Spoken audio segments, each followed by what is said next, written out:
नमस्कार. माझ्या sun rays या यूट्यूब चॅनेलच्या संतांचे सुविचार या मालिकेतील आजच्या 5व्या भागात मी खरं तर विद्यार्थी, उद्योजक, अनेक छोटे मोठे काम करणारे व्यावसायिक यांना जेव्हा जेव्हा आपल्या कार्यामध्ये विद्यार्थ्यांना परीक्षेच्या काळात एखादी नकारात्मक भावना येत असेल, उद्योजकांना आपल्या उद्योगामध्ये कधी एखादा नकारात्मक भाव येत असेल किंवा जीवनामध्ये निराशा उत्पन्न होत असेल, तर अशा वेळी त्या सर्वांना अमोल संदेश देणारा, खूप मोठा आधार देणारा, मौलिक अर्थ सांगणारा असा जगद्गुरू संत श्रेष्ठ तुकाराम महाराज यांचा अभंग घेऊन येत आहे. आणि तो अभंग म्हणजे अर्थातच असाध्य ते साध्य करिता सायास कारण अभ्यास तुका म्हणे. हा संत ते श्रेष्ठ तुकाराम महाराजांचा अत्यंत प्रसिद्ध आणि प्रेरणादायी सुविचार देणारा अभंग आहे. याचा अर्थ असा की सातत्यपूर्ण कंटिन्युअस प्रयत्न, सायास आणि सरावामुळे प्रॅक्टिस, त्याला आपण इंग्लिशमध्ये म्हणतो प्रॅक्टिस मेक्स मॅन. अभ्यास केल्याने अशक्य वाटणारी गोष्ट ही सहज शक्य होते. प्रसन्न मनानं केलेल्या प्रयत्नामुळं अवघडातील अवघड गोष्ट ही साध्य करता येते असं संत तुकाराम महाराज यांना वाटते. आपल्या प्रयत्न, कष्ट, सातत्य, चिकाटी याचं महत्त्व, रहस्य किती सोप्या शब्दात तुकाराम महाराजांनी आपल्यापर्यंत पोहोचवलंय. अनेकदा आपण एखादी गोष्ट किंवा कृती अशक्य किंवा आपल्या आवाक्याबाहेर आहे अशी आपल्या मनाची समजूत करून घेऊन धीर सोडतो आणि मटकन खाली बसतो. आणि ते मला जमेल का, माझ्याच्याने होईल का, त्या कृतीचा आरंभ करण्यापूर्वीच नकारात्मक अशा मनात शंका उपस्थित होतात, सेल्फ डाऊट, आणि तिथे आपणच आपल्या कार्यास खीळ घालतो. आपल्यातील आपली कार्यक्षमता अर्धी अधिक गमावून बसतो. माझ्या जीवनात मी एखादं मोठं असं कर्तृत्व करावं असं मी ठरवलंय, पण माझ्याच्याने ते होईल का, मी ते करू शकेल का, असे आपलेच मन जेव्हा डगमगू लागते, मनाची द्विधा अवस्था होते व नंतर नको बाबा माझ्याच्याने ते जमणार नाही ही मनाची अवस्था जेव्हा जेव्हा होईल किंवा मन जेव्हा जेव्हा अशा नकारात्मक भूमिकेत जाईल, निराशात्मक होईल, तेव्हा तेव्हा संत तुकाराम महाराज यांच्या चरणाशी बसून या ओळी आठवाव्यात. असाध्य ते साध्य करिता सायास कारण अभ्यास तुका म्हणे. मग याच संदेशाच्या सोबत त्याच अभंगातील पहिल्या चरणात संत तुकाराम महाराज एक उदाहरण देतात. ते खूप मौलिक आहे व ते म्हणजे साधुनी बचनाग खाती तोळा तोळा आणि का ते डोळा न पाहावे. बचनाग म्हणजे जालिम विष. काही लोक सरावाने विषयी पचवतात, इतरांना मात्र ते डोळ्यांनी पाहावतही नाही. या उदाहरणात संत तुकाराम महाराज यांनी साधूचे उदाहरण यासाठी घेतले असावे असे मला वाटते की कारण कोणतेही आव्हान स्वीकारण्यापूर्वी किंवा अवघड कार्य करण्यापूर्वी त्या कार्यात येणाऱ्या संभाव्य संकटांचा सामना करण्यासाठी, त्यास तोंड देण्यासाठी प्रथम तुम्ही तुमचे व्यक्तिमत्व एखाद्या साधूप्रमाणे तुमच्यातील बऱ्याच अवगुणांना किंवा विकारांना प्रथम काबूत आणा. आपले आचरण, आहार विहार, वर्तन, बोलणे, चालणे, वागणे हे शुद्ध ठेवा व त्यानंतर जर आपण एखादे अशक्यप्राय वाटणारे पण त्याद्वारे खरंच आपली उन्नती होणार असेल तर ते कार्य करताना त्यात येणाऱ्या असंख्य अडचणी, अडथळे, लोकांचे जीव घेणे, टोमणे, उपहासात्मक टीका ही प्रथम शांत डोक्याने म्हणजेच एखाद्या साधूप्रमाणे पचवायची शिकली पाहिजे.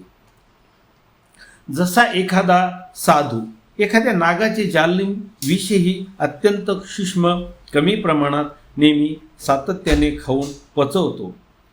ते विष म्हणजेच आपल्या कार्यात येणाऱ्या असंख्य अडचणी विषाप्रमाणे गटगट गिळायच्या व आपले लक्ष आपल्या कार्यावरच सिद्धीवरच केंद्रित करायचे, असाच या पहिल्या चरणाचा अर्थ बहुधा असावा. दुसऱ्या चरणात संत तुकाराम महाराज त्याचप्रमाणे सांगतात, साधुनी भुजंग धरितील हाती आणिके कापती देखोनिया. या चरणाद्वारे संत तुकाराम महाराज यांना बहुधा असेही सांगायचे असेल की साधू निर्भीडपणे भुजंग म्हणजे सर्प नाग हातात धरतात, पण इतर मात्र त्या सापास पाहताच थरथर कापतात. पण सरावामुळे काही लोक सापांनाही हातात धरतात, निर्भयतेने त्यांना पकडून हाताळतातही. आजही आपण अशी दृश्य पाहतो ज्यांना आपण सर्पमित्र म्हणतो. त्यांनी सर्पास पकडून हातात घेतल्यास इतरांचा मात्र थरकाप उडतो. हा सर्व सरावाचा भाग असतो. या चरणात सुद्धा संत तुकाराम महाराज आम्हाला हेच सांगतात की एखाद्या भुजंगाप्रमाणे सापाप्रमाणे जरी एखाद्या बाबी जसे की आपल्या कार्यात एखाद्या भुजंगरूपी सारख्या काही दुष्ट प्रवृत्ती जरी समोर आल्या तरी त्यांना नीट पारखून व निर्भीडपणे हाताळायला शिकले पाहिजे, आले पाहिजे. इतरांप्रमाणे घाबरून जायचे नाही. अंगी कोणतीही भीती न बाळगता निर्भयतेने व प्रसन्नतेने सर्व संकटाचा सामना करता आला पाहिजे. विषाची आणि सापाची उदाहरणं देऊन झाल्यानंतर त्याच अभंगाच्या शेवटच्या चरणात संत तुकाराम महाराज हा महत्त्वाचा अभंग सांगतात. असाध्य ते साध्य करिता सायास कारण अभ्यास तुका म्हणे. कष्टामुळं, अभ्यासामुळं, सरावामुळं अवघडातील अवघड गोष्टी साधता येतात. आपण म्हणतो एखादी प्रख्यात गायिका किंवा एखादा प्रख्यात गायक किती सुंदर व गोड आवाजात एखादे गीत गातो, तेव्हा त्या 5 ते 10 मिनिटाच्या त्या गीताच्या बोलासाठी परफॉर्मसाठी त्या गायकाने रोज पहाटे 3 वाजता उठून रियाज केलेला असतो हे आम्हाला माहीत नसते. एखादा खेळाडू ऑलिम्पिकमध्ये जगातील अनेक स्पर्धकामध्ये काही सेकंदाच्या त्या क्रीडा प्रकारात पहिला येऊन गोल्ड मेडल जिंकतो. त्या मागची त्या खेळाडूचे अनेक वर्षापासूनचे अथक परिश्रम सराव असतात. एखादा विद्यार्थिनी कोणत्याही स्पर्धा परीक्षेत प्रावीण्य मिळवते तेव्हा त्या विद्यार्थ्याचे अनेक दिवसापासूनचे सातत्यपूर्ण नियोजनात्मक वैशिष्ट्यपूर्ण तास एकाग्रतेने बसून केलेल्या कठोर अभ्यासाचे फलित असते.